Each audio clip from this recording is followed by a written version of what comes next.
Nyanyian Ferdy Sambo dan Hendra Kurniawan soal kasus Ismail Bolong. Namun sebelum kita lanjut, mohon luangkan jari Anda untuk menekan tombol subscribe, like, dan komen, agar kami lebih bersemangat menyajikan berita terupdate setiap harinya. Kasus dugaan setoran tambang batu bara ilegal ke petinggi Polri yang sempat diungkap Ismail Bolong lewat video viralnya mulai terkuak. Ex-Kepala Divisi Profesi dan Pengamanan atau Kadif Propam Polri Ferdy Sambo akhirnya buka suara soal kasus tersebut. Ferdy yang kini menjadi terdakwa dalam kasus pembunuhan Brigadir Yosua di sela-sela persidangan membenarkan adanya surat penyelidikan yang mengusut dugaan suap tambang batu bara yang diungkap Ismail Bolong itu. Ya, sudah benar itu suratnya. Surat penyelidikan Divisi Propam Polri, kata Ferdy Sambo di PN Jakarta Selatan pada tanggal 22 November tahun 2022. Ferdy Sambo meminta agar langsung menanyakan ke pejabat yang berwenang karena sudah ada suratnya. Selang 2 hari kemudian, ex-anak buah Ferdy Sambo yang merupakan mantan Kepala Biro Pengamanan Internal Divpropam Polri Hendra Kurniawan ikut buka suara soal kasus Ismail Bolong itu. Hendra menegaskan jika dirinya memeriksa langsung Ismail Bolong dalam penyelidikan dugaan setoran tambang batu bara ilegal ke sejumlah petinggi Polri itu. Ia langsung memeriksa langsung Ismail Bolong, tanyakan pada pejabat yang berwenang aja ya, kata Hendra Kurniawan sebelum mengikuti sidang obstruction of justice pembunuhan berencana Nofriansyah Yosua Huta Barat di Pengadilan Negeri Jakarta Selatan, Kamis, tanggal 24 November tahun 2022. Sambil tersenyum, Hendra Kurniawan membenarkan laporan hasil penyelidikan Biro Paminal yang ia tanda tangani. Ia juga membenarkan nama Kabareskrim Komjen Agus Andrianto dalam laporan tersebut. Iya kan, sesuai fakta ya, kata Hendra.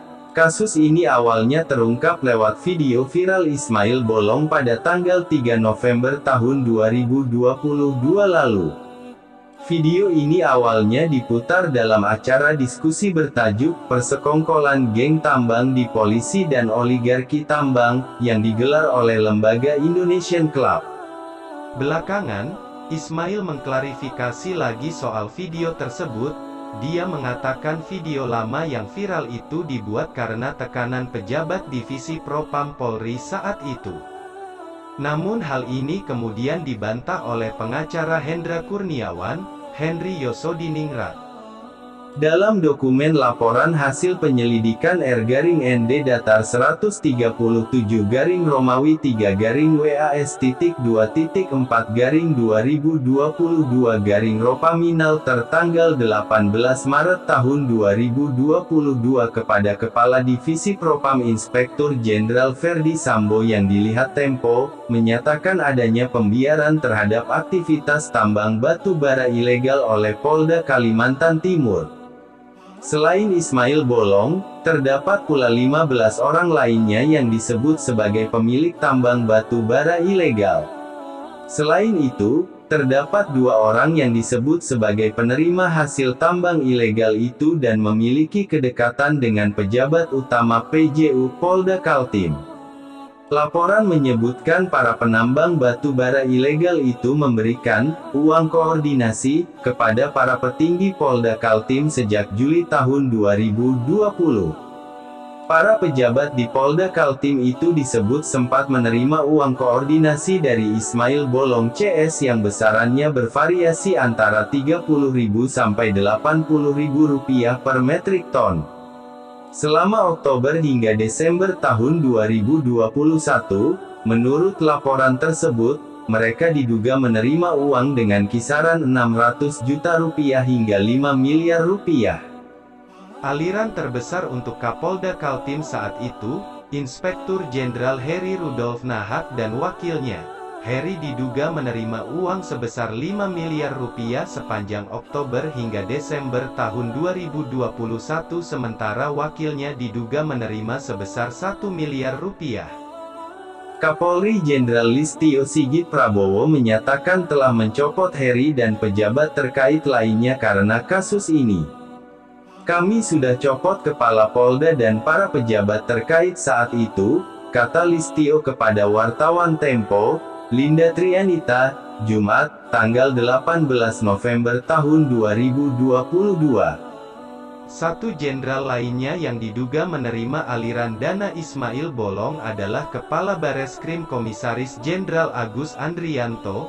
Ismail diduga 3 kali menyerahkan uang secara langsung kepada Agus pada Oktober, November dan Desember tahun 2021, besarannya 2 miliar rupiah setiap bulan. Selain itu, Ismail Bolong juga disebut 3 kali mengguyurkan dana ke jajaran Bareskrim Polri pada Oktober hingga Desember tahun 2021 dengan besaran 3 miliar rupiah.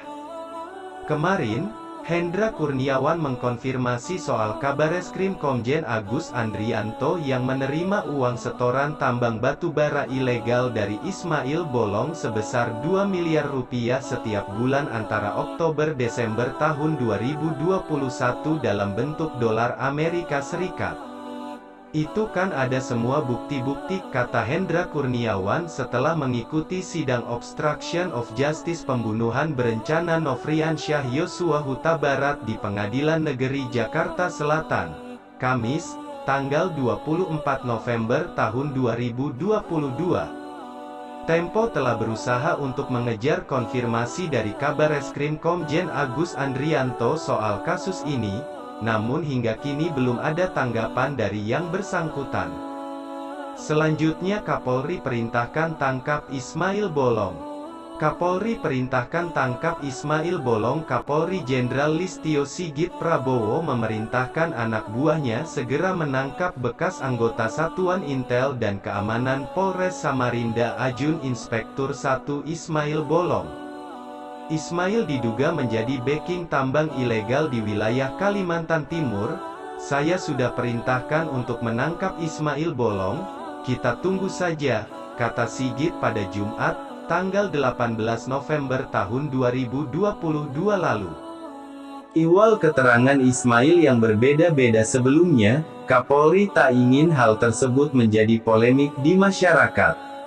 Dia pernah memberi testimoni. Benar atau tidak, kami tidak tahu. Muncul video lagi yang menyampaikan dia memberikan testimoni karena dalam kondisi tekanan. Benar atau tidak, kami tak tahu. Supaya lebih jelas, makanya lebih baik tangkap saja. Kami perlu memeriksa Ismail Bolong, ujar mantan ajudan Presiden Joko Widodo itu. Itu saja yang dapat kami sampaikan. Jika ada salah kata mohon dimaafkan, karena kesalahan datang dari saya pribadi, yang tak luput dari salah dan dosa.